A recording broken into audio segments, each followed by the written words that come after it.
Halo teman-teman, pada pagi hari ini kita akan memulai kuliah online-nya. Pada bab ini kita akan membahas mengenai Instrumen Nasional Pokok Hak Asasi Manusia. Jadi, pelembagaan hak asasi manusia ini meningkat setelah reformasi.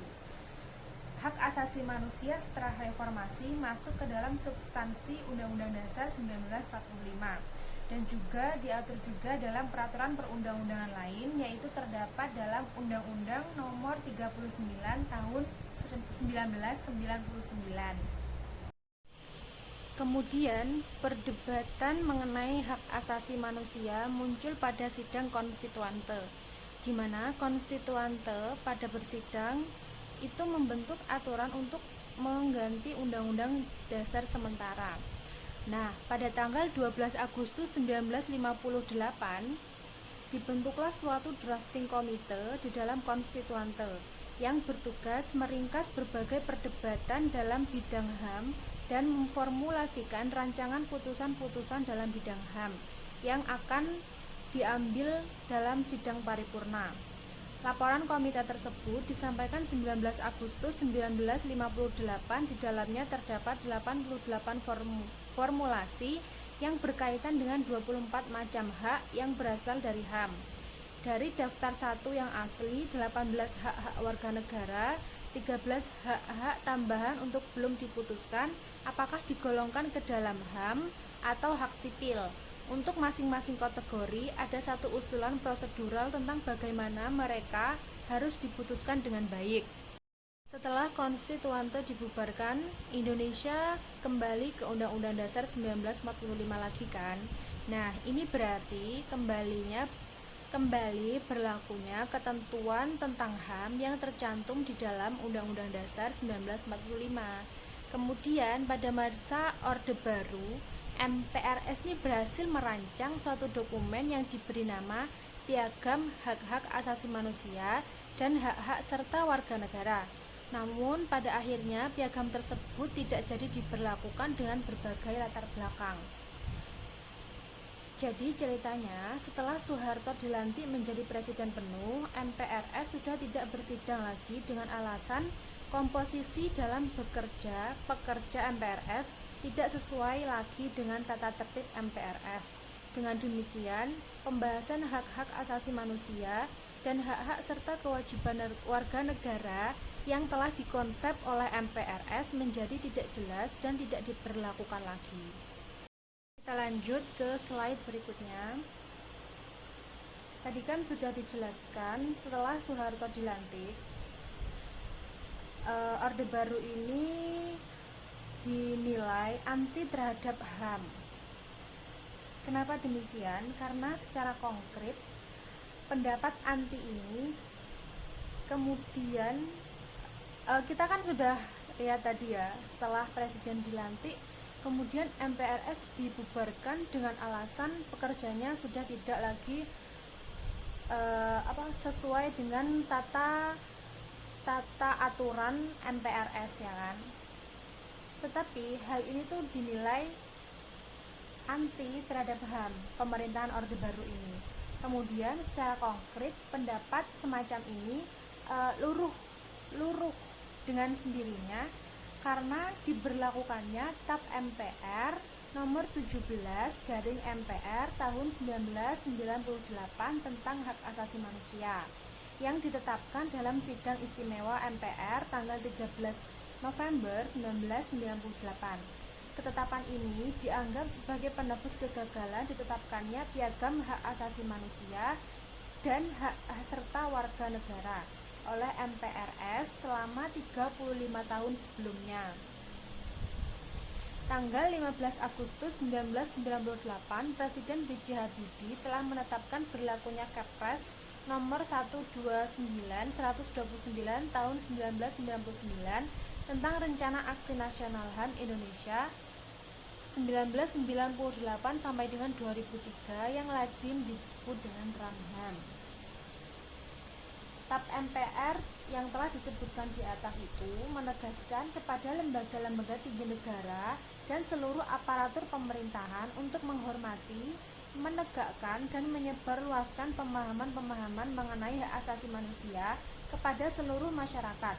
Di samping itu, hal ini juga menegaskan kepada Presiden dan DPR untuk meratifikasi berbagai instrumen PBB tentang HAM sepanjang tidak bertentangan dengan Undang-Undang 1945. Kemudian, babagan yang sangat penting dalam perkembangan hak asasi manusia di Indonesia adalah dengan ditetapkannya perubahan kedua Undang-Undang Dasar 1945 oleh sidang MPR yang pertama pada 7 sampai 18 Agustus di tahun 2000. Pada sidang ini membahas secara khusus tentang hak asasi manusia yang tadinya pasal 28 itu diperluas sehingga dahulunya itu pasal 28 hanya terdapat satu pasal dan satu ayat. Nah, kini pasal 28 itu terdapat beberapa pasal dan juga beberapa ayat. Dimulai dari pasal 28A sampai dengan pasal 28J. Lanjut, jaminan perlindungan hak asasi manusia menurut Undang-Undang Nomor 39 Tahun 1999.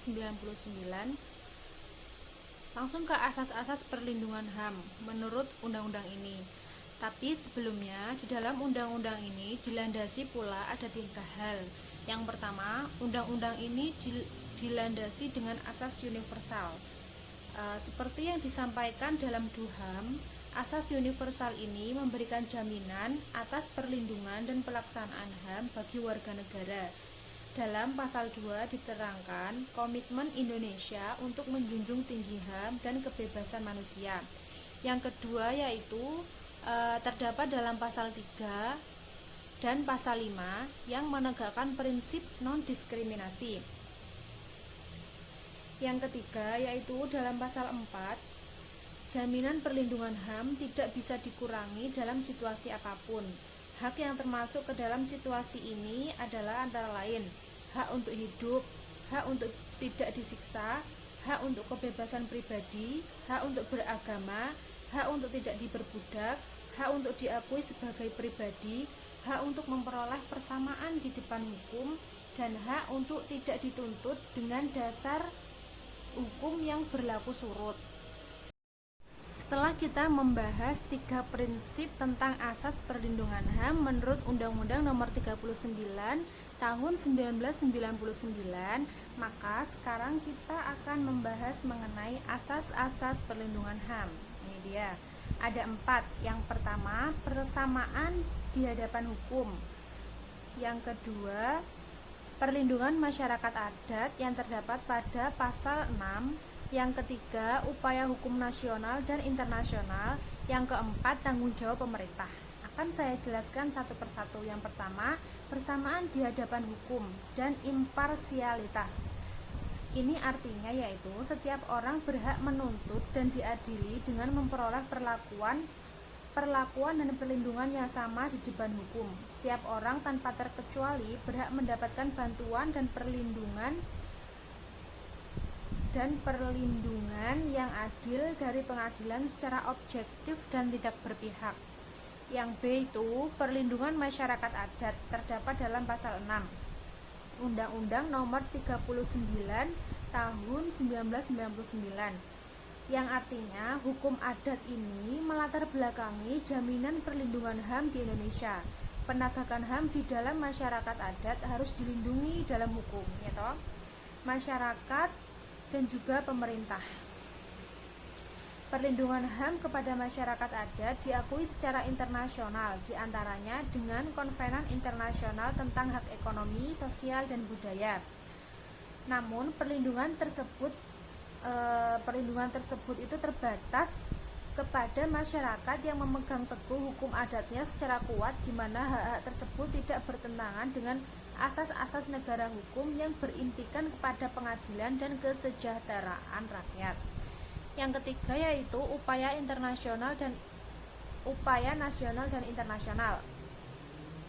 Setiap orang berhak menggunakan upaya hukum nasional dan forum internasional atas semua pelanggaran HAM yang dijamin oleh hukum Indonesia dan hukum internasional mengenai HAM yang telah diterima oleh Indonesia. Jadi begini, jika seseorang mempunyai atau haknya itu dilanggar, dia melaporkan kepada negara itu tidak bisa menanganinya, maka dia boleh melaporkan ini ke forum-forum internasional. Yang keempat atau yang terakhir yaitu tanggung jawab pemerintah. Terdapat pada pasal 8. Perlindungan dan pemajuan, penegakan dan pemenuhan hak asasi manusia menjadi tanggung jawab pemerintah. Dalam implementasinya, pemerintah telah membuat Ranham yang tadi dijelaskan di awal pada tahun 1998. Itu B.J. Habibie membuat Ranham yang berisi upaya perlindungan hak asasi manusia di tingkat pusat sampai daerah yang dilakukan melalui pendidikan, terus penyuluhan, sosialisasi, baik para penegak hukum, instansi pemerintah, siswa dan mahasiswa. Jaminan hukum diantaranya dilakukan dengan melengkapi berbagai peraturan perundang-undangan yang berkaitan dengan perlindungan HAM dengan meratifikasinya sebagai instrumen nasional yang berkaitan dengan hak asasi manusia. Nah, itu yang dilakukan pemerintah dalam menjamin hukum.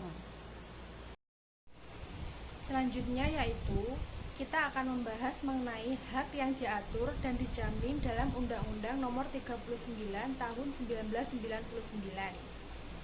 Ini dia. Hak-hak apakah itu? Nah, yang pertama, hak untuk hidup. Yang kedua, hak berkeluarga dan melanjutkan keturunan. Yang ketiga, hak untuk mengembangkan diri. Yang keempat, hak untuk memperoleh keadilan. Nah, di dalam hak untuk memperoleh keadilan ini berasas-asaskan sebagai berikut. Peradilan yang bebas dan tidak memihak, terdapat dalam pasal 17. Yang kemudian yaitu praduga tidak bersalah, terdapat pada pasal 18. Yang ketiga yaitu dengan asas nullum delictum nulla puna sine pravea lege punali dalam pasal 18 ayat 2. Yang kemudian yaitu ketentuan-ketentuan yang lebih menguntungkan. Yang ketiga, hak untuk mendapat bantuan hukum. Yang keempat, yang selanjutnya yaitu hak nebis in idem, kita tidak boleh dituntut atas kasus yang sama. Yang terakhir yaitu hukuman perampasan kekayaan yang terdapat pada pasal 19.